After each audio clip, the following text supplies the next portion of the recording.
Senhoras e senhores, começa agora mais um For Talk, isso mesmo, comigo, Vitor Sarro, e ela, o doce de coco mais agressivo que existe, Marina Manteiga. Não, agressivo não.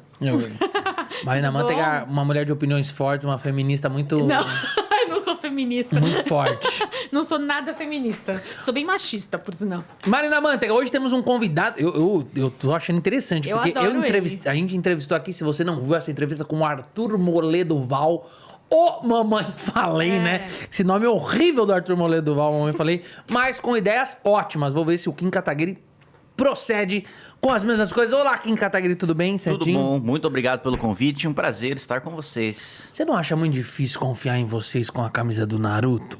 Não, imagina, o Naruto é um sujeito que desde o início teve uma infância muito difícil, foi criado sem os pais, pode ser um pouco duro, jutsu, né? Pode ser um pouco duro às vezes, mas ele é um sujeito persistente que acredita nos seus ideais. Cara, sabe que eu nunca te conheci pessoalmente, temos várias pessoas em comuns que já falaram com você, o Arthur veio aqui, foi uma entrevista muito legal, Rogério Morgado sempre defende vocês aqui do MBL. Ele é um menino muito legal. O Kim, você já entrevistou ele no Pânico, né? Eu já entrevistei ele muitas vezes no Pânico, desde 2015, eu acho que 2015, sim. Antes de ele antes de ele entrar pra política, né? Que eu lembro que eu acho que era contra... Era quando vocês lançaram o MBL. Isso, as manifestações pelo impeachment da Dilma. Inclusive, em 2015, eu acho que você nem pretendia ainda ser político. Não, ainda não. Em 2015 ainda não. O que seus pais acharam quando você lançou que você gostaria de entrar para a política? Eles, ao mesmo tempo... Primeiro que quando eu tive a primeira projeção, foram pelas manifestações. E meu pai era um japonês certinho, assim, então ele pensava meio que, tipo, puta, meu filho tá com umas manifestações. Mó pleonasmo, né? Japonês certinho. Ele tá nas manifestações aí, um negócio meio esquisito, aparecendo no jornal com umas coisas aí. Por que você não faz a faculdade e segue uma profissão e fica tranquilo? Minha mãe sempre morre de medo até hoje. Ela fica lá vendo 24 horas a TV Câmara pra ver se ninguém vai me bater. Você tem medo? Porque vai além da Câmara, né? Vai Sim, do radicalismo político, vai pra fora. Não, medo eu tenho tenho por mim, tenho por minha família, mas eu não posso me deixar paralisar pelo medo. Mas você sai na rua, tipo, sozinho? Saio.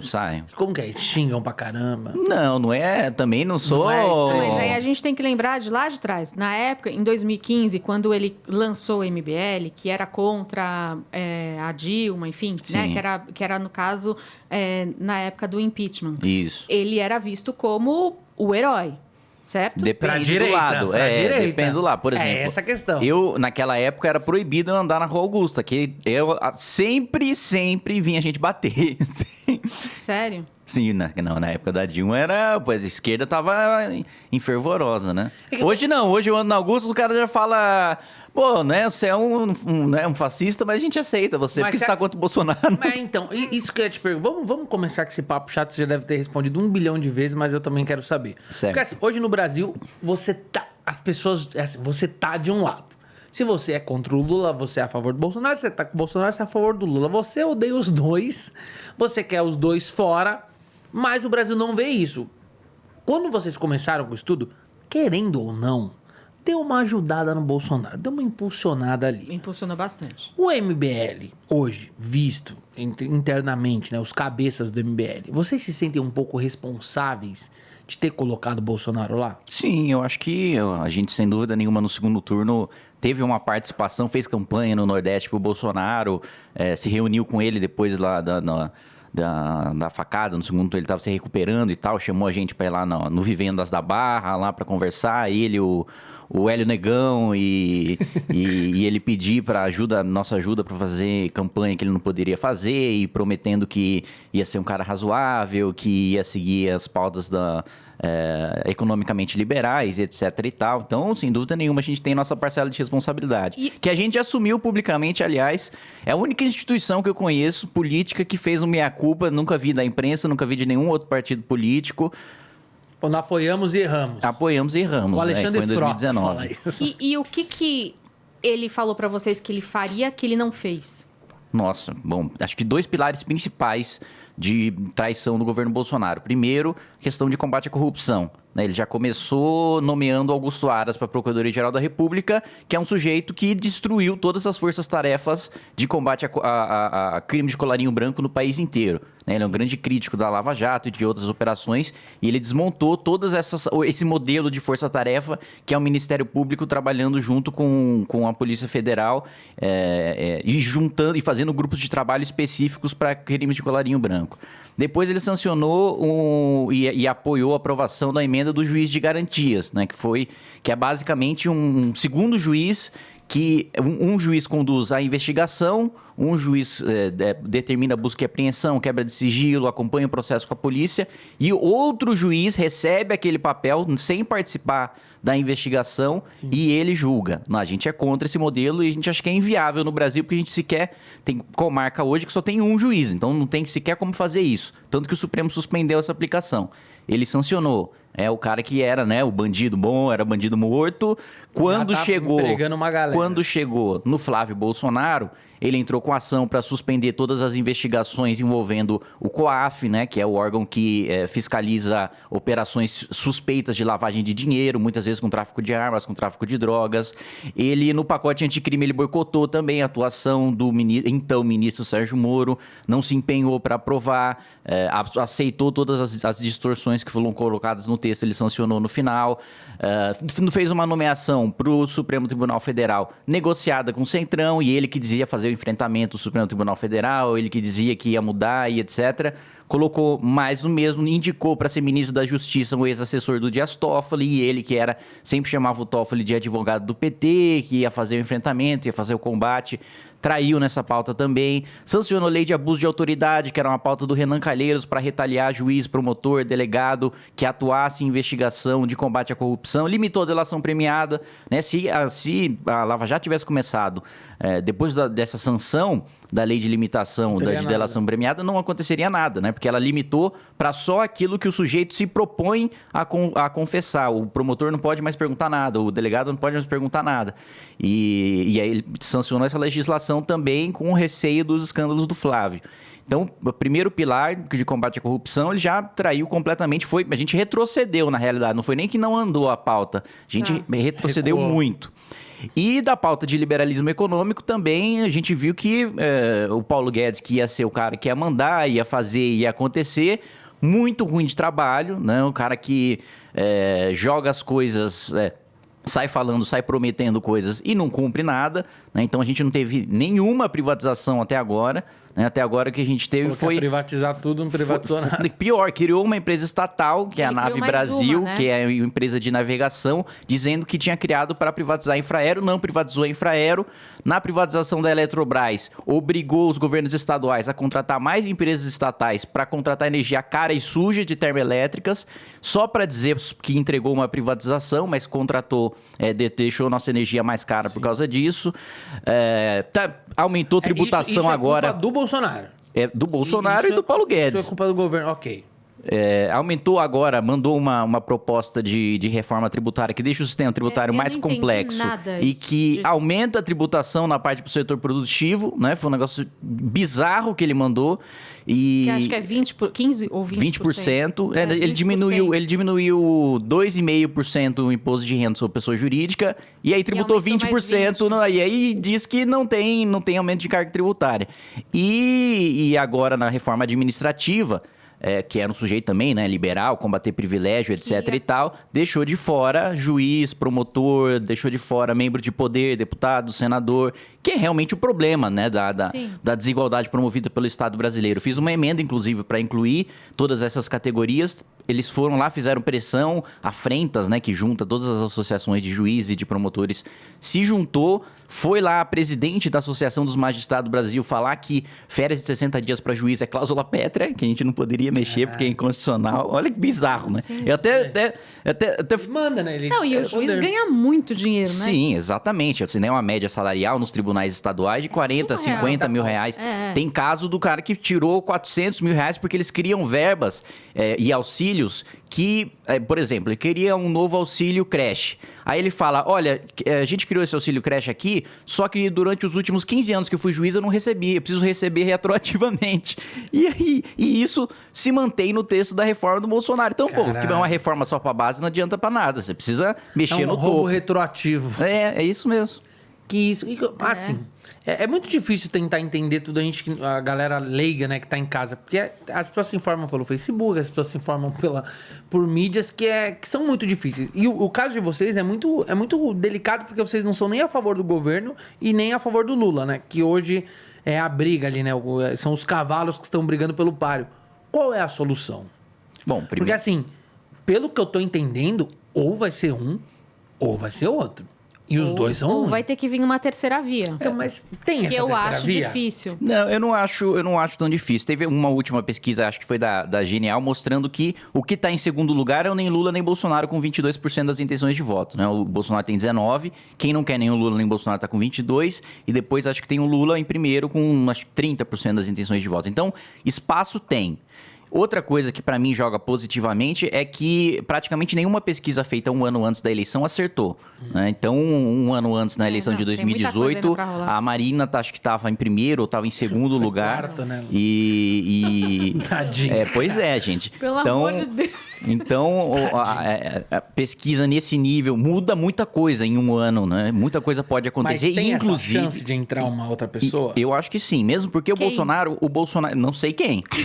Mas tem o espaço, tem o eleitorado. E que pra mim é o mais importante. E mais do que isso, a gente luta hoje pelo impeachment do Bolsonaro. Se o impeachment do Bolsonaro acontecer, primeiro que ele já não disputa. Sim. E segundo que, na nossa avaliação, ele enfraquece a candidatura do Lula porque as esquerdas vão se dispersar, que elas não vão ter mais uma ameaça a Bolsonaro pra se juntar na candidatura do Lula. Mas hoje, se acontecer um impeachment agora, não vai ser ainda pior pra nossa economia?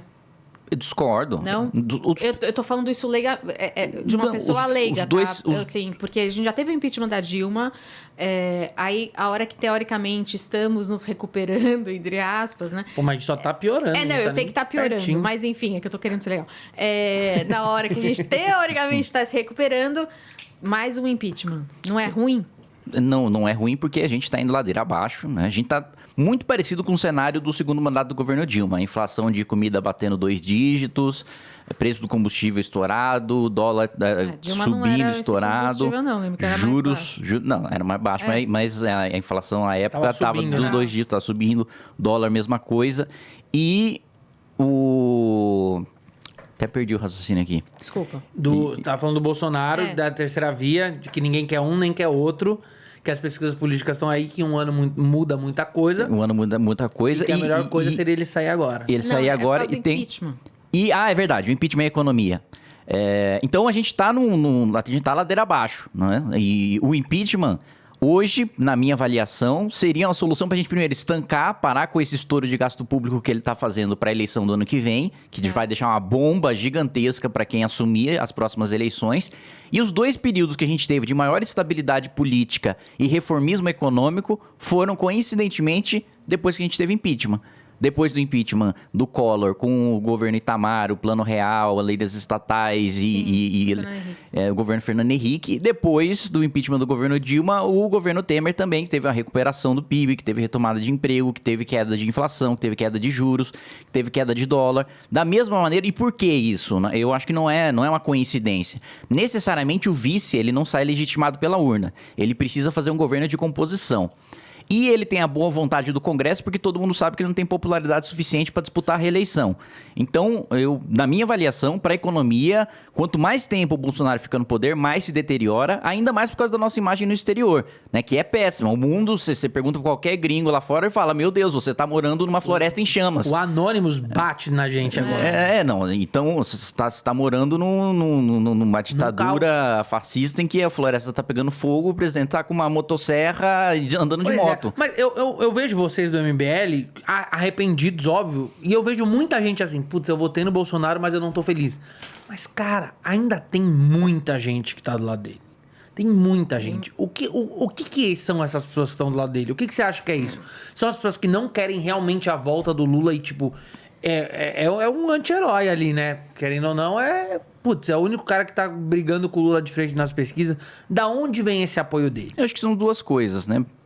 Primeiro, o medo do Lula. O medo do Lula dificulta muito a gente construir uma alternativa fora do Bolsonaro. Principalmente isso, conversando com deputados bolsonaristas da bancada evangélica, principalmente, eles dizem, olha, a gente concorda com que tem todos esses erros, todos esses problemas do governo Bolsonaro, esse desastre, mas o nosso eleitorado tem muito medo da volta do Lula e que todas as pautas que a gente repudia de ideologia de gênero, de aborto, de droga, volte com o Lula no poder.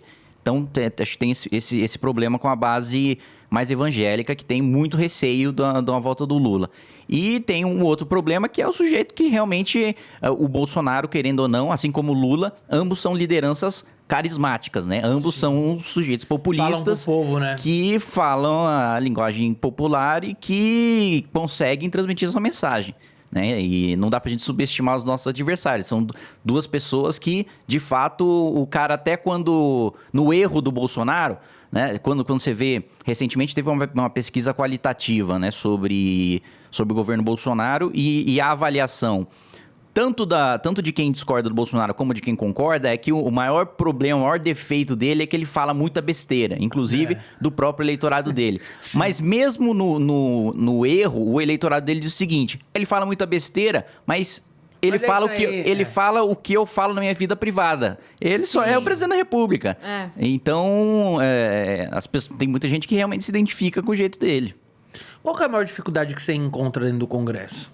Você, na sua posição.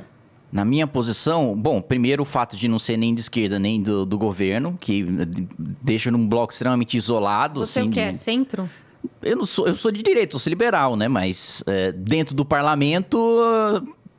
Não tem um bloco, Cara, não tem um grupo de deputados que sejam liberais e que estão contra o Bolsonaro, né? A gente tá basicamente sozinho lá. Então, eu dependo, hora de fazer acordos com partidos de esquerda para aprovar projetos que eu consigo construir consenso, por exemplo, criminalizar a venda de lei, né? O deputado que se corrompe por lei. Aí eu faço um acordo com a esquerda, faço um acordo com o governo, tal, eu consigo aprovar. Ou se digitalizar diário oficial, aí faço acordo com a esquerda, Agora, pautas que... mais ideológico, por exemplo, sei lá, eu tenho um projeto para vender os apartamentos funcionais dos deputados, fazer um fundo de 2 bilhões para financiar a educação básica. Aí eu não vou conseguir maioria nunca, porque o governo não quer, a oposição não quer, e eu não tenho um bloco parlamentar para conseguir fazer avançar. Cara, essa ideia é muito Agora, boa, não cara. tem coisas boas, tanto em partido de direita, quanto em partido de esquerda? Sim. O que, por exemplo? O que é bom desses dois lados e o que é ruim dos dois lados? É só o extremismo, você acha? Não, tem muita coisa boa e muita coisa ruim dos dois lados. Agora, não, mas depende. Quando você fala de direita e de esquerda, não dá pra gente resumir direita e esquerda a petismo e a bolsonarismo. Então, não, esquece petismo e bolsonarismo. Perfeito. Você, teoricamente, é de direita, certo? Sim. O que é bom e o que é ruim do pessoal de direita, de esquerda, desculpa? O que é bom, o que é ruim no pessoal. Bom, para mim... Resumidamente, primeiro, o problema da economia, né? Que, para mim, eles estão numa tese extremamente atrasada de achar que um Estado, meia dúzia de pessoas, consegue gastar o dinheiro melhor do que 200 milhões de pessoas planejando a sua própria economia, planejando a sua própria vida, tendo seus próprios sonhos, tendo seus próprios anseios, que é o que o Hayek, o prêmio Nobel, chamava de arrogância fatal, né? Que é o burocrata achar que ele conhece melhor qual que é o rumo da vida das pessoas do que as próprias pessoas. Sim. Então, esse sentimento de tutela que as esquerdas têm muito de centralizar em Brasília, de não, a gente vai fazer, a gente vai investir em tal setor, a gente vai investir em tal área, o Brasil vai crescer em tal área, em vez de deixar que as próprias pessoas decidam as áreas, né, que elas querem crescer.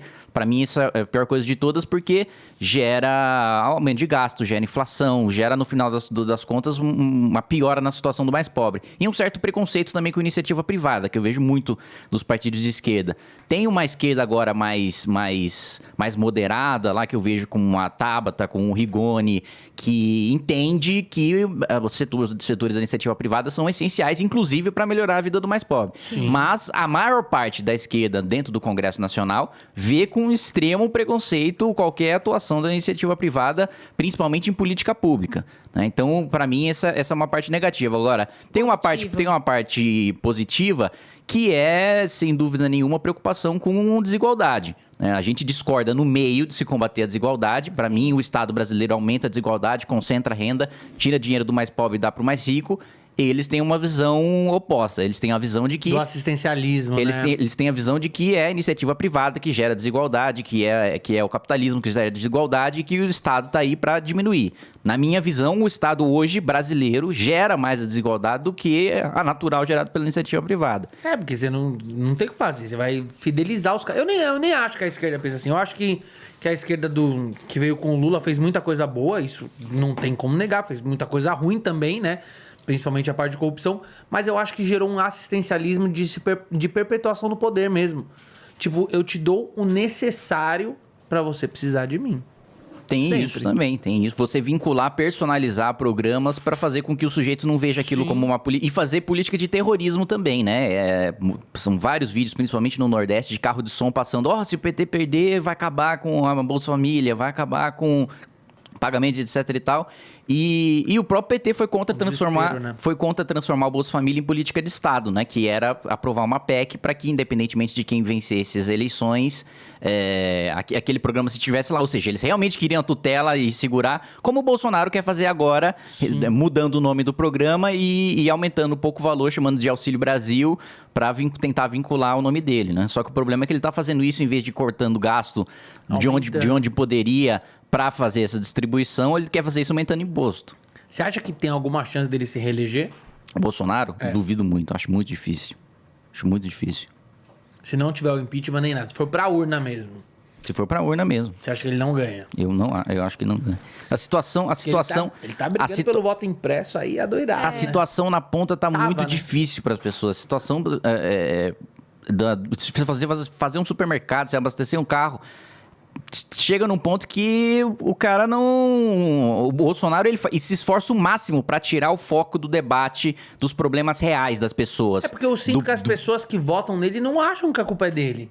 A luz tá mais cara. Isso aí Eles é culpa do governo anterior que deixou essa dívida aí. A gasolina tá mais cara. Isso aí é culpa do Dória que deixa o imposto estadual. Sim, mas calma, não é todo mundo que é assim também. Você tem uma parcela... Não, cara, não é todo mundo, não tem como. O povo do Facebook, os burrão do Facebook.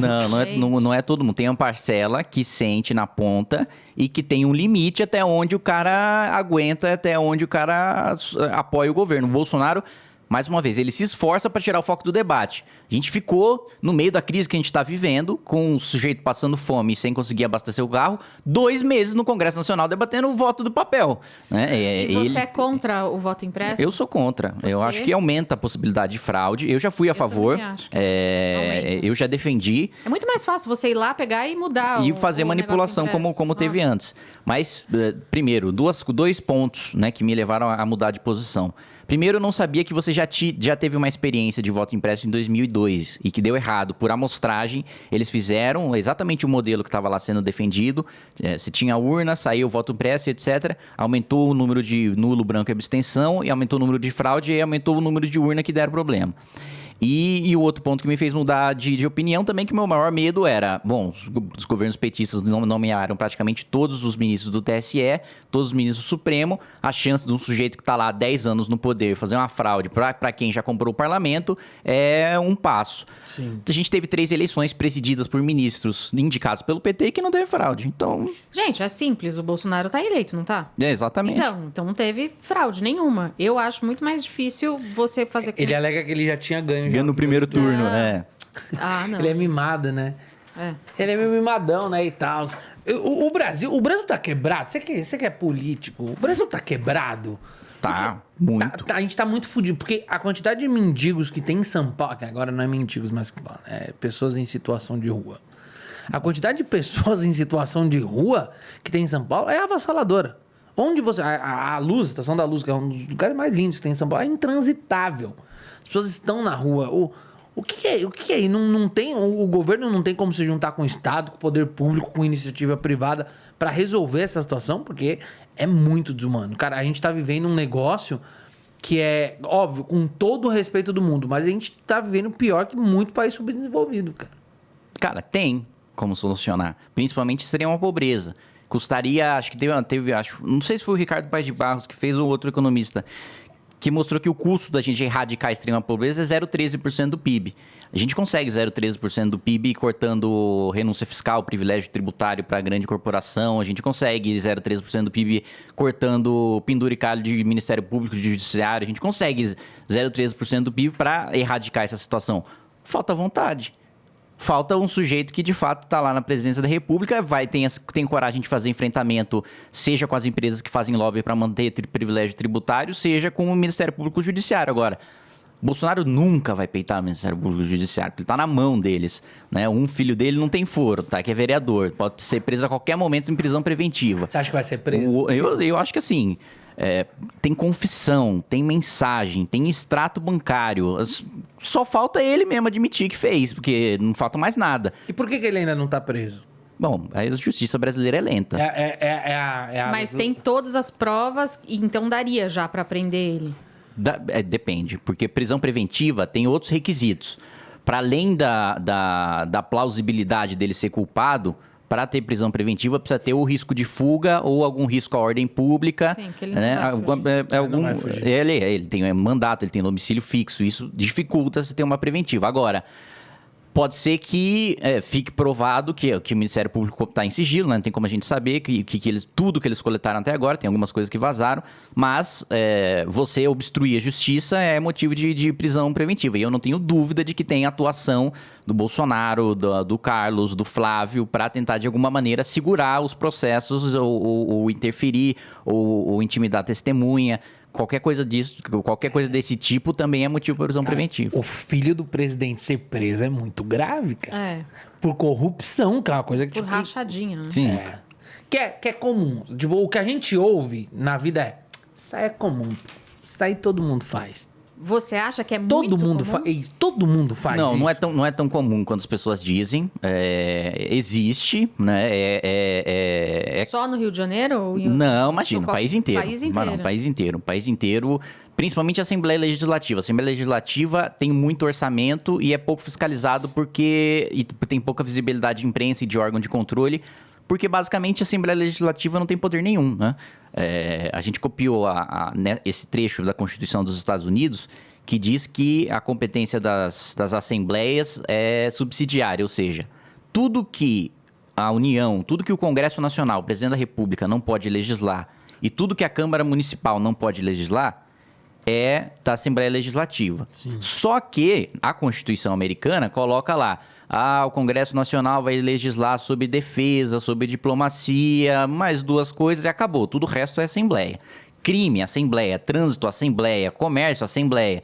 Aqui a gente colocou, olha, o Congresso Nacional vai decidir sobre matéria penal, civil, marítimo, comercial, blá, blá, blá, blá, blá. Não sobrou nada para a Assembleia. A Assembleia basicamente chancela o orçamento de governador. Então tem pouquíssima fiscalização, tem um orçamento alto. E aí é muito mais fácil. O Arthur veio aqui e falou, é muito fácil eu pagar um jantar para meus amigos. É muito fácil sair, que isso aqui é reunião do ministério, aqui, bota aqui. Então os desvios são realmente... Cara, é realmente muito simples, assim, combater o que você tá falando, só falta boa vontade. De onde vai vir? Você acha que daqui... São gerações, né, que vão mudar. Óbvio que a próxima eleição nada vai ser mudado. E na próxima também nada vai ser mudado. Nada... nunca é nada. Nunca é nada. Mas eu digo, quanto tempo você acha até entrar todo mundo de boa fé? Pra entrar por exemplo... todo mundo de boa fé nunca. Você acha que nunca vai ter isso? Isso não tem em nenhum país do mundo. Porque você acha que vai entrar daqui a pouco, vocês vão ter uma comissão ali, que vai entrar pessoas com boa vontade, como o Arthur, como você... Como o Gabriel Monteiro talvez tenha uma boa vontade, não conheço ele. Como um Da Cunha, que está cada vez mais tentando se enveredar ali pela política. Pessoas que, de fato, dizem que querem combater a corrupção. Você acha que esse é o futuro? Entrar cada vez menos políticos para dentro do Congresso? Não, acho que esse é o caminho, né? Mas não é um futuro inevitável, assim. Não é uma coisa, olha, isso vai acontecer, gente. Pode ficar tranquilo que o futuro é mais otimista. Isso vai demorar. Eu acho que, primeiro, não tem um prazo específico para fazer essa mudança. Segundo, a gente não tem garantia nenhuma de que essa mudança vai acontecer. Precisa ter um esforço da sociedade, precisa ter um esforço dos movimentos, precisa ter um esforço de parte dos partidos para que isso aconteça. Mas ainda assim, sempre que eu penso a melhora do país e tal, a gente é sempre muito ansioso, a gente sempre quer as coisas rápido, Pra a gente ontem, quer as coisas. Mas quando a gente para ver o histórico do Brasil, a gente avançou significativamente, né? A gente saiu de uma ditadura, a gente conquistou a democracia, a liberdade de expressão, a gente conseguiu uma moeda, a gente fez o Plano Real, a gente conseguiu ter leis estatais para o sujeito ter qualificação para ocupar aquele cargo naquela empresa, a gente teve uma reforma trabalhista que colocou a gente mais próximo de país desenvolvido, a gente teve uma PEC do teto que deixou a gente também um pouco mais próximo de ter uma responsabilidade fiscal, de ter uma economia mais sólida. Então, historicamente, a gente não é um desastre. Sim. E até onde você pretende chegar? Porque quando eu te conheci, você não pretendia nem ser deputado. Você não pelo menos, tipo, era o que você passava pra gente. Hoje você é deputado federal. Você pretende um dia se candidatar a presidente da República? Eu quero ser presidente da Câmara dos Deputados. É muito legal ser deputado, né? Tipo, caralho, eu sou um deputado federal, né? Por quê? Deve ser muito legal você falar isso pra pessoa. O que você faz da vida? Eu sou deputado federal. E você? Não é legal. Não é legal, não, cara. Porque você tem um poder ali de tentar mudar a porra toda. Né? Eu aqui não consigo. Não, lógico. Essa é a melhor coisa de você. No meu show de stand-up, eu não vou chegar. Ei, galera! Não, essa é a melhor coisa de você. A coisa mais gratificante é você ver na ponta uma coisa que você fez e os sujeitos que se beneficiando daquilo. E você vê uma transformação da realidade, você pensa... Caralho, fui eu que fiz isso. Sim. Isso é incrível. Senador, você nunca vai a melhor querer coisa. ser. Senador pode ser. Eu gosto de poder legislativo. Tá. Porque poder legislativo pensa a longo prazo, tem debate, pode se posicionar do jeito que quiser. Querendo ou não, um prefeito, um governador, um presidente da república, ele não pode falar o que quiser. Ele não pode defender todas as posições. Porque diferente de um deputado, eu não represento todos os eleitores do estado de São Paulo. Eu represento um segmento liberal que me elegeu. Se eu for prefeito, eu vou representar todos os cidadãos da cidade. Quem votou, quem não votou em mim, quem concorda, quem discorda de mim. Sim. Eu tenho um limite até onde eu posso falar e defender aquilo que eu acredito. O governador, mesma coisa. O presidente da república, o país inteiro. Pelo menos deveria ser, né? Na minha visão, né, republicana, institucional, deveria governar para todo mundo e etc. Então, eu gosto de ter essa liberdade de falar, de ter embate, de debater, de brigar, de defender minhas posições. Esse quer ser o presidente da Câmara. Presidente da Câmara dos Deputados. Porque, para mim, quem tem o maior poder de promover mudança no longo prazo, na nossa Constituição, principalmente, é o presidente da Câmara dos Deputados. Como que vira presidente da Câmara? Como vira presidente da Câmara? Como você se torna um presidente da Câmara? Eu realmente não tenho a menor noção. Tem que ser amigão de todo mundo. As pessoas te escolhem lá. Você precisa ter um bom trânsito com todos os deputados de todos os aspectos políticos. E, em regra, ganha a presidência da Câmara dos Deputados quem tem apoio do governo, né? Então eu precisaria de um presidente de um presidente liberal. Eu sinto lhe dizer, King, eu acho que você não vai ser. Você acha que quem que te apoiaria nisso? Tipo, o Lula, óbvio que não. O Bolsonaro, óbvio que não. Um Ciro Gomes, talvez? Não, também o Ciro não né? apoiaria. Ciro não apoiaria. Mas calma, gente. Calma. Aí o Danilo Gentili vai virar. Calma. Tem tempo ainda. Pode ser o Danilo Gentili, né? Não, ele vai se candidatar. Não vai se candidatar, né? Cara, pelo que há boatos, não sei se é verdade. É mentira. Tem um grupo... Não, eu vou falar uma coisa que chegou até a minha informação. Não sei se é verdade. Existe uma terceira via juntos de pesquisa. Quem tiver em primeiro na pesquisa pós Bolsonaro e Lula é quem a terceira via apoia. Isso é basicamente um pacto tácito que tem. Existe esse pacto. E você vai atrás nesse pacto. Como assim eu vou atrás? Tipo assim, pode ser qualquer um ali que você vai votar nessa pessoa. Não, qualquer um não, mas dentro de um campo de centro-direita, de direita, sim. Por exemplo, as pessoas perguntam muito sobre o Ciro. Não apoiaria o Ciro. Para mim, o Ciro agora, recentemente, ele entrou com um processo para censurar um artigo que discordava dele sobre a política dele para a Petrobras. um artigo do Spotnix. E aí, porra, imagina o cara não poder, o que ele vai fazer? Censura total. Mas sem falar que ele deu calote na gente, né? Histórico, no caso que ele foi condenado por racismo. E por causa do que chamou o Fernando Holliday de Capitão do Mato. E aí foi penhorar a conta dele, ele deu o Pelé, colocou uma conta com 1 centavo lá pro juiz não achar nada. E até que o juiz ficou puto e falou, então vou penhorar sua Hilux. Aí ele tá fugindo com a Hilux por aí para não achar. Caramba, Ciro Gomes, passando num radar, já era. Acabou, pegam ele. O que você achou do Maia chamando o Bolsonaro de gay? Não achei nada, não sei. Todo mundo xinguei, corno, né? As pessoas vão xingando. Pra mim, sei lá se o Bolsonaro é gay, se não é assim. Ele claramente tem um problema, ele tem uma fixação com analogias sexuais e de namoro. Tudo pra ele ou é namoro, ou é casamento, ou é gay. Tudo, pelo menos das vezes que eu tive pessoalmente com ele, primeira coisa que ele me falou, primeira coisa que o Bolsonaro me falou na vida, foi quando a gente estava fazendo a caminhada para Brasília para protocolar o impeachment da Dilma, e acho que foi em alguma cidade de Goiás, que os agricultores organizaram um evento para receber a gente, e aí o Bolsonaro estava lá, e tinha um cabelo aqui. E aí, a primeira coisa que o Bolsonaro me falou foi, ele chegou, tal, cumprimentou todo mundo da mesa, quando ele foi me cumprimentar, falou, tem que cortar esse cabelo de viado aí, tá ok? Foi a primeira coisa que o Bolsonaro me falou. Então, tudo pro Bolsonaro eu tô namorando com o Guedes, eu estou num casamento com o Rodrigo Maia, tudo pra ele tem algum muito sexual, né? Ele tem algum problema, não é possível que tudo pra ele seja isso. Você nunca mais encontrou com ele, tipo assim, frente a frente, pra você... Não. Não? Se você encontrasse hoje com ele, o que você falaria pra ele? Mandar se lascar.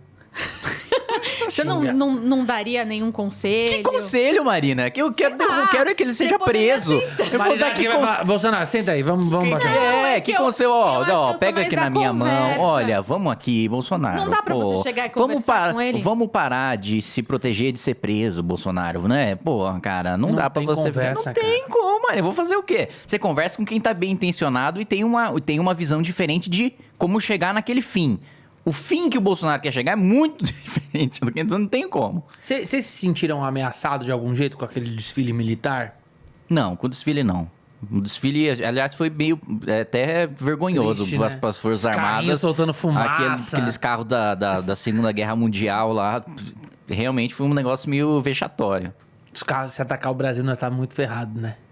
Se atacarem o Brasil, a gente tá muito ferrado. Né? A gente tá... Acho que meu carro blindado funciona melhor que aquele tanque ali, bicho.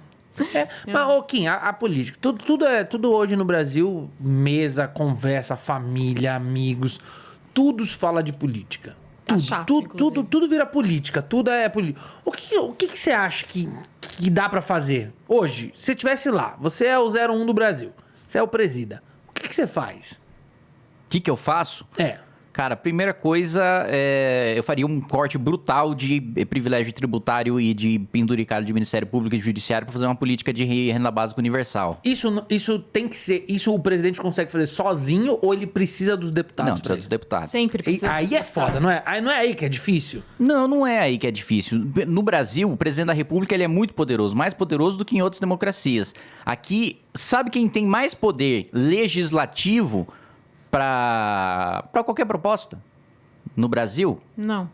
Você acha que é o deputado, é um senador, é o presidente da Câmara? Eu achei que era os deputados. É o presidente do Senado? Da Câmara. É o presidente da República.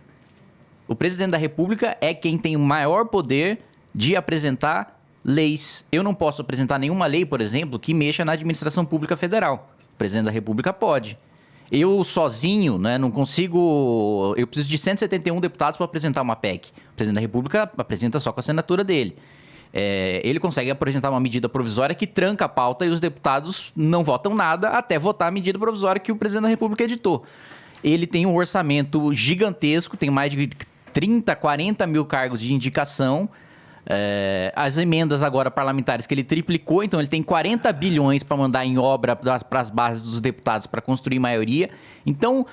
Existe uma dificuldade e tal de você construir, de fazer coalizão? Existe, mas no Brasil o presidente da República tem muito mais poder para fazer isso do que... Eu não sabia disso. Eu achei que em outros países. Achei que o presidente... Porque pelo que eu ouço, ele sugere, mas sempre barra nos deputados. Não, mas isso aí é o discurso dele. Isso aí é o que ele usa para se vitimizar, para jogar a responsabilidade nas costas. Imagina, ele triplicou o gasto com emenda parlamentar e aprovou menos do que o segundo mandato do governo Dilma, que sofreu impeachment. Sim. Ele, pessoalmente, ele não gosta de governar. Ele não gosta de... olha, vamos chamar uma reunião ministerial aqui, vamos definir as pautas prioritárias e eu vou levar até os líderes partidários para a gente conversar essas pautas prioritárias e aprovar. Ele nunca fez isso, ele não faz isso. E o normal é fazer isso. E o normal é fazer isso. Ele não gosta de fazer um trabalho político de presidente da República que é, puta, vai ter uma obra em determinado estado. Eu vou levar os deputados daquele estado, vou inaugurar com eles, vou falar, são esses deputados aqui que trouxeram a obra, tal, levantar o cara. Ele vai lá, ele tirar foto na transposição isso, do que é Rio. o trabalho político de presidente de construir maioria, é isso, é dar os créditos lá pros deputados da região, é fazer política, é mostrar, antes de publicar uma medida provisória, senta, conversa com os senadores, conversa com os deputados, para não ser derrotado depois. Conversar, né, no caso. Conversar mais, que ele não conversa com ninguém. E nunca conversou. governar, Dos 30 anos que ele foi deputado, ele só aprovou 2 relatórios, justamente porque ele é incapaz de... Ele nunca articulou nem foi articulado, ele nunca participou de nenhuma construção relevante, né? Um dos relatórios dele foi a legalização a descriminalização, aliás, da pederastia nos quartéis. Em 3 anos Você vê a preocupação dele, né? Você em 3 anos... Não é você piada, já... é sério. Ele foi relator da descriminalização da pederastia nos quartéis. Eu li o relatório antigo. Em 3 anos seus, quanto que você já aprovou? Quantas coisas já foram aprovadas que são suas? Foram 30 relatórios, 4 projetos e 60 emendas.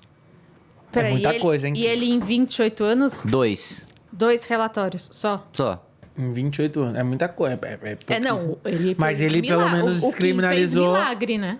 Mas ele descriminalizou a pederastia no quarto. Cara, eu vou falar isso com todos os meus amigos agora. Que vão me encher Pois o saco. né? O cara é o machão, Eu vou falar isso o com todos os mito, meus não sei o amigos. quê. O trabalho legislativo dele é descriminalizar a pederastia. Porque virou um futebol, virou um Corinthians e Palmeiras, um Flamengo, um Fluminense, virou um Fla-Flu mesmo, né? Mas, assim, vamos lá. Porque tudo na vida é política, é jogo, é tudo mais. O MBL não é um partido. Não. Ele é um movimento. O MBL vai virar um partido? Eu quero que vire. Eu trabalho para que vire. Agora, você tem dificuldade gigantesca de número de assinaturas que você precisa coletar fisicamente. Não surgiu nenhum novo partido Mas político de desde... quem? É público? Mas quem tem muito partido? Não dá pra pegar um partido, mudar ali? Ixi, imagina, presidente de partido é tudo reizinho. Se você quiser tocar uma chapa, etc., é uma dificuldade gigantesca. O cara O que faz o MBL virar um partido? O que precisa? precisa de 2 milhões de assinaturas físicas, no papel, com o título de eleitor do cara. É muito difícil você chegar na rua e coletar assinatura. Primeiro que ninguém anda com o título de eleitor. Ninguém anda pra votar. E segundo... Eu ando. Pra votar? Eu vou só com a RG. Não, é que no meu... Não, eu tenho um negocinho que eu votei. Então, a sua assinatura seria fácil de conseguir. Mas então, você precisa dessas assinaturas, que é gente coletando assinatura no país inteiro e indo atrás do cara, pedindo pro cara pegar o título de eleitor dele pra fazer a assinatura, e depois isso precisa ser validado pelo TSE, pra daí você ter o início de um partido político. E agora no Código Eleitoral, no novo Código Eleitoral querem aprovar, nessa semana inclusive, vão triplicar o número de assinatura. Então... então não vai ser. Aí é difícil. Mas não vale o MBL tentar fazer esse movimento? Não, eu acho que vamos vale. fazer o dia 12, o dia da assinatura. Não, mas porque aí a gente esvazia a manifestação com gente que quer transformar o MBL em partido político. Não amanhã, no caso, de pegar um dia X e fazer eu acho sim. Tem uma esperança pra gente que é o seguinte: a gente fez uma consulta pro Tribunal Superior Eleitoral sobre assinatura eletrônica. Mais fácil. Foi aprovado. Vai ser regulamentado em, acho que, 120 dias. Dependendo da regulamentação que saia, se puder fazer pelo título eleitoral digital, já facilita bastante, já é uma chance de a gente conseguir formar um partido político. Tem uma coisa na política que eu sempre quis perguntar também. Quando vocês estão votando alguma... Que seja uma lei, uma PEC, uma emenda, alguma coisa assim. Tem deputados ali que o partido manda, tipo, o cara quer votar assim e fala, não, você vai votar não, senão o bicho vai pegar. A maioria. O cara não tem esse poder de escolher, é o partido que decide. A maioria porque Geralmente, porque a maior parte dos deputados, por que eles têm esse poder? Porque os líderes partidários, porque a maior parte dos deputados vive de emenda, vive de dinheiro para a base eleitoral. E quem libera é o governo. E quem faz a interlocução com o governo é o líder partidário. Entendi. Então, se ele votar contra, ele não vai ter dinheiro para emenda. Exatamente. É basicamente isso. É muito difícil, cara. A difícil política no mesmo. Brasil tem muita ponta, né? Para mim, o maior problema, né, dessa composição do parlamento não seria nenhuma reforma política que resolveria a mudança eleitoral. É a gente deixar de ser um país tão pobre. Porque é o fato da gente ser um país pobre que faz com que o sujeito se eleja levando uma cisterna para o curral eleitoral dele, levando pavimentação, levando uma creche para o bairro, e que faz com que a maior parte das pessoas não saiba que isso não é papel de deputado. As pessoas estão cortando, né? Você não utiliza, né? Fundo não, assessor, verba parlamentar. Sim, é um carro, motorista, você não usa nada moradia, disso? Não. Nem você, nem Arthur. Tem mais gente que não utiliza. Não usa. O pessoal do Novo também não usa. O pessoal do Novo também não usa. Então, a ideia é tentar juntar essa base, tipo, de pessoas que não utilizam isso. E pra onde vai esse dinheiro? No ano passado foi para tudo combate à pandemia. Tudo que a Câmara economizou foi para o combate à pandemia. Mas anualmente o que sobra da Câmara volta para o Tesouro e aí o governo decide onde gasta. O problema é decidir onde gastar. Volta. Decidir... Vira um jogo, né? Tipo, o cara economizou 2 milhões aqui por ano, mas então vamos botar aqui no seu Cleiton, que é na desvio da merenda de Jundiaí. Ao invés do cara colocar na saúde, não coloca. Não vai, é difícil. Fundo eleitoral. Fundo Certo. eleitoral, eu sei que a gente até falou isso aqui numa das entrevistas, mas eu queria escutar de você. Você votou contra o fundo eleitoral? Sim. E o que acontece com o dinheiro do fundo eleitoral? Aliás, o Bolsonaro vetou, pelo que eu saiba, certo? Mais ou menos. O que o Bolsonaro fez é o seguinte: o Congresso Nacional tem 3 leis orçamentárias. A primeira lei orçamentária é o Plano Plurianual, que a gente vota de 4 em 4 anos, que é um planejamento orçamentário do governo e do Congresso Nacional durante 4 anos. Hoje é uma peça de ficção. Ninguém cumpre o plano plurianual. O governo manda uma coisa que é inexecutável, inexequível, o Congresso aprova esse negócio inexequível e ninguém liga para isso.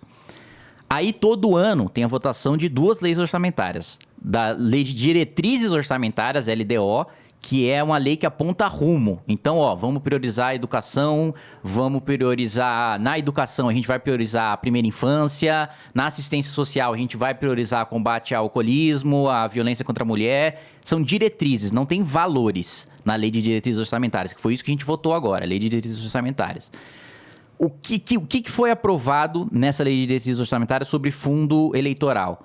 Foi aprovado o seguinte, como eu disse, não aprova valor, aprova diretriz. A diretriz é a seguinte: o orçamento que for destinado para a justiça eleitoral, 25% vai para o fundo eleitoral. E aí, isso daria 6 bilhões e 200 milhões de reais, na estimativa da consultoria da Câmara. O que o Bolsonaro vetou foi esse dispositivo que dizia que era 25% para a justiça eleitoral. O mínimo que a lei... E aí o Bolsonaro mente dizendo, olha, o mínimo que eu posso mandar para o Congresso Nacional são 2 bilhões de reais. Mas é muito, gente. Não precisa disso. Eu concordo plenamente. A pessoa pode usar usa o Instagram, usa o Twitter. A pessoa tem que usar o dinheiro dela, Tem que se virar, se sim. vira. Hoje em dia tem tanta coisa, não precisa de dinheiro. A pessoa que vai fazer o Canva, faz no Paintbrush, sei lá.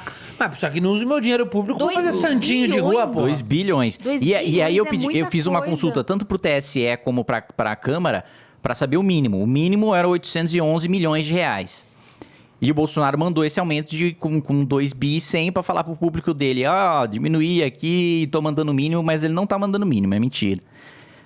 Mas pra mim era 0, né? Pra mim não faz sentido. Se você quer abrir uma barraca de cachorro-quente, você precisa pegar um empréstimo com seu pai, Ele não foi você eleito precisa se virar. Ele não foi eleito não era ele que falava que ele tinha sido eleito pelo Twitter, Instagram. Sim, exatamente. Então, gente, quem é eleito pelo E ele Instagram? diz- O problema é como é Ninguém, gasto. não O problema só é como é ele. gasto. 2 bilhões pra fazer santinho. Gente, ninguém pra precisa fazer... disso. Sim. E ele disse. Usa a Muita internet, coisa. sai aí fazendo... E sei ele lá. diz ainda, ele tinha dito ainda em 2020 que não ia apoiar nenhum candidato que usasse fundo.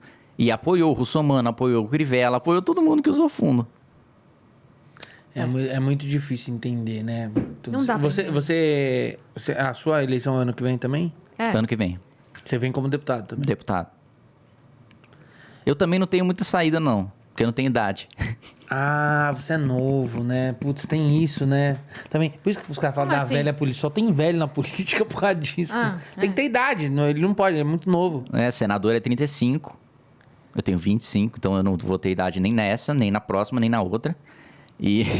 Caralho, cara, você vai estar velho. Daqui Não, ele era 10 anos muito você vai. novinho, ele Daqui era 10 anos você vai estar igual um poodle, aqueles poodle de 18 anos, Não, caindo não. pele de estresse. Não, se Deus quiser, quando tiver 35, vou ter largado já a política, já vou estar aposentado. Você não quer. Vou você estar dando aula de... Eu quero ser professor de direito e abrir escritório de advocacia. Mas você quer arrumar que é o que eu país e gosto de sair fazer. ou você não vai estar satisfeito enquanto o país não estiver arrumado? Não, país 100% arrumado você nunca vai ter. Sempre vai ter problema. Ah, mas dá pra dar uma melhoradinha, né? Mas dá pra dar uma boa melhorada. É isso que eu quero fazer. Esse é o legado que eu quero deixar. Eu quero olhar pra trás, quando eu estiver no meu leito de morte, falar: eu não passei vazio aqui. Eu deixei um ajudei. negócio que vai, nas próximas, sei lá, pelo menos nos próximos 50 anos, isso aqui vai ajudar as pessoas e isso aqui vai ser bom pras pessoas. Mas dá pra voltar. A gente tá num estágio, por exemplo, as coisas crescem. Eu lembro na minha época de moleque, eu tô com 32 anos, eu tinha 19 anos, eu pagava R$1,19 no álcool. No álcool do carro. Eu falei, Eu falei, caralho, que vinho barato, né? Nossa, Eu pagava R$1,19. Hoje realmente já tá... tava tomando uns negócios, uns corotes. Não, hoje já tá 5 conto, mano. Tem como voltar? Tem como voltar isso? A gasolina voltar pra R$3, o dólar voltar pra R$3? Tem como descer ou, tipo, vai estacionar onde tá e não sobe nem pelo desce? amor de Deus, Não, cai acho isso que aí. o dólar tem como diminuir. O preço do combustível tem como diminuir, mas não vai chegar no patamar 2, 3 3 reais. conto, nunca mais, né? Não. Nunca mais? Não. Meu, tá muito caro. É bizarro. Eu uso gasolina, é muito caro. Bizarro. Mas é que político não vê muito, né? Porque eles não têm verba. Não é nada. Eu... Não, você não. Você não usa. Nem você, nem o Mamãe Falei, né? Vai derrubando a água aí. Quase derrubei. Mas pô, cara, eu acho que eu tô satisfeito com a entrevista. Eu acho Também. que inteligentíssimo. Eu já falei, temos alguns amigos em comum que sempre falam muito bem de você, Rogério Morgado. Inclusive, volte aqui, Rogério Morgado. Você que já veio aqui, Zé Gordão. Bora Zé pra cá Gordão. um dia. E, cara, Kim, fica à vontade. Você quer falar mais alguma coisa, Marina? Eu adoro entrevistar o Kim. Ele sempre foi muito gente boa. Conheci Olha ele só já que, lá. pô, eu fico feliz, porque... Ela É gosta uma de pessoa novinho, leve. Porque ela gosta de novinho. Eu sou meio velha aqui Ela perto gosta de de vocês dois. Eu tenho 40, viu? Mas você é que tá melhor. Se for você é que tá melhor de nós. Eu tô gasto, viu? Eu realmente... Não, eu Ela lembra, eu era magrinho e tal. Agora, só tristeza. Isso aí tá comendo melhor. 19 aninhos tá ele vendo? tinha. Não, mas tá Eu bem, acho. pô. Tá... Cara, enfim. Eu acho que você tem um futuro muito grande pela frente. A gente sabe que de boas intenções todo mundo tá, né? Ou não. Não. Mas... Não tá, não. Aí, não, eu digo vocês do MBL ali. Vocês têm muito boas intenções. A gente já entrevistou o pessoal aqui. Eu espero que você consiga fazer tudo o que você tá fazendo, que você vire aí, consiga essa aliança política, vire o presidente da Câmara e consiga resolver isso. Eu não sei se você quer deixar algum recado para as pessoas, mas fique à vontade, o tempo que você quiser, falar o que você O quiser. tempo que eu quiser. Quando você Se quiser. eu quiser dar um discurso aqui de 2 horas... Nem a pau. Ah, você pode ficar. Eu vou ficar aqui ouvindo e depois vou editar. Não, fica à vontade. Por Cadê? mim tá Olha- tudo certo. Olha pra lá. Ali. Então vou falar com você que nos assiste agora. Primeira coisa a falar pra você não ficar desesperançoso da situação que a gente tá vivendo hoje.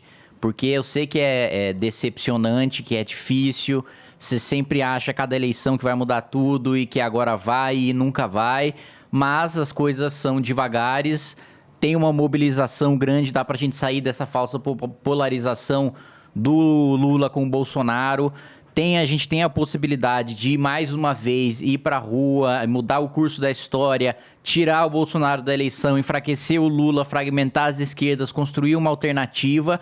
Mas, para tudo isso, não dá para você simplesmente assistir. Não dá só para você ser um espectador. Você vai fazer o quê? Você vai sair do país? Não dá pra sair do país, porque o dólar tá muito caro, a gente não tem dinheiro pra sair do país. Tem que ficar aqui e ir até, igual na arte da guerra, o Sun Tzu dizia que o soldado que luta mais bravamente, o mais perigoso, é aquele que você não dá uma saída pra ele, que você encurrala ele até a morte, porque aí ele sabe que ele vai lutar até a morte, então ele luta com tudo. A gente tá nessa situação.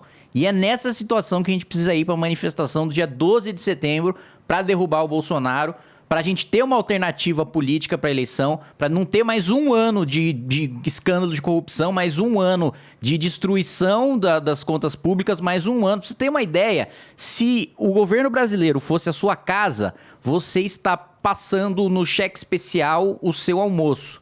Você está pegando empréstimo no banco para comer. Se o governo fosse a sua casa. É isso que está acontecendo agora. E o que o Bolsonaro está fazendo agora é pegar o empréstimo com agiota para pagar o cheque especial que ele usou para pagar o almoço. É isso que está acontecendo com o país agora. É essa herança que vai ter para o próximo presidente. E é por isso que a gente precisa acabar com esse governo o mais rápido possível, porque todo mundo paga essa conta na ponta, né? Não é uma coisa, o governo, as contas públicas, o tesouro, né? É um nome muito fofo que a gente usa para falar sobre o seu dinheiro. E você sente na ponta agora, no supermercado, sente na ponta agora no posto de gasolina, sente na ponta agora nos juros, quando você vai pegar um empréstimo, no dólar. Qualquer setor que você esteja, você já está pagando a conta e você já está sentindo. Se você não fizer nada, você só vai pagar mais ainda essa conta. Então faça e vá para o dia 12 da nossa manifestação. É isso, é manifestação amanhã, então você vai lá. Não dá mole, se você acredita no que eles estão pregando, apareça lá, faça o seu papel, Marina Manteiga estará lá com sua bandeira. Não, Então, fica em casa, tem medo, né? Tenho medo, gente. Não, mas eu super apoio. Eu apoio, mas pode ser de casa, porque eu tenho uma filha pra cuidar. Você é muito filho da mãe. Pode ir, pode levar a filha, é pacífico. O povo... Morro de medo dessas coisas. Eu morro de imagina. medo também. Eu já fui uma vez e morro de medo de quebrar pau. Que eu tô gordo, não quero correr, sabe? Nossa, sempre me taca gás lacrimogêneo. Não, mas eu tô contigo, eu tô contigo. Eu tô super contigo. Na urna eu tô contigo. Não, mas nas manifestações é tranquilo, pacífico, tudo certo. Não, é isso. E que, independente de posição política que você tenha, que esse país melhore e que todo mundo possa viver bem. Marina Manteiga, você quer falar alguma coisa? Eu só queria agradecer que você veio aqui. Eu gosto muito de você e tô te apoiando no que você precisar. Quer mandar um abraço pro Marina. Jean Willis? Um abraço, grande abraço pro grande Jean Willis. Grande Jean Willis. Onde está Jean Willis? Não sei, tá no seu exílio. Venha para cá um dia, Jean Willis. Vamos adorar conversar com você. De verdade, eu adoro conversar com várias pessoas. Eu também. Então, senhoras e senhores, esse foi mais um For Talk Show. Não se esqueçam de se inscrever no canal, ativar o sininho, comentar. Mandou, não gostei da entrevista, vou comentar. Não comenta, não. Vai para outro lugar, comenta outra coisa. Não precisa comentar. Aqui só comenta coisa boa, porque esse foi mais um For Talk. Tamo junto, gente. Até a próxima. Tchau! Tchau.